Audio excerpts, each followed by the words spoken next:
ఇంటికి జ్యేష్ఠ సంతానం మగ సంతానం అయితే, ఆ మగ సంతానం తులారాశిలో, వృషభ రాశిలో, కుంభరాశిలో, మకర రాశిలో జన్మించినా గానీ 1, 10, 19, 28 తేదీలలో 3, 12, 21, 30 తేదీలలో జన్మిస్తే అన్ని కష్టాలే మగ సంతానానికి. నిజమండి. వీరు ఎంత కష్టపడి పనిచేస్తారో అంత ఆవిరైపోతుంది. డబ్బంతా ఖర్చయిపోతుంది. వీళ్ళ జీవితం అంతా ఎలా ఉంటుందంటే ఎదుటి వాడికి సాక్రిఫైస్ చేసినట్టుగా ఉంటుంది. నిజమండి. వీళ్ళ లైఫ్‌లో వీళ్ళు పుట్టినప్పటి నుండి లాస్ట్ చివరి వరకు కూడా వాళ్ళ సంతోషాన్ని వేళ్ళ మీద లెక్క పెట్టుకోవచ్చు. అంటే అన్ని కష్టాలు పడ్డట్టు.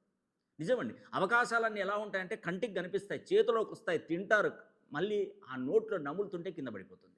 అంటే దురదృష్టం ఎలా వాళ్ళని వెంబడిస్తుందో చూడండి.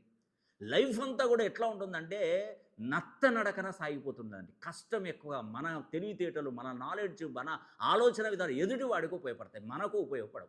నిజంగా చెప్తున్నానండి. ఇంటికి జ్యేష్ఠ సంతానం గనక తులారాశి, వృషభ రాశి, కుంభరాశి, మకర రాశిలో జన్మించిన 1, 10, 19, 28 తేదీలలో జన్మించిన 3, 12, 21, 30 తేదీలలో జన్మించిన ఒక్కసారి నన్ను సంప్రదించండి. మీ జన్మ జాతకాన్ని పరిశీలన చేసి మీ తలరాతను మార్చే బాధ్యత నాది.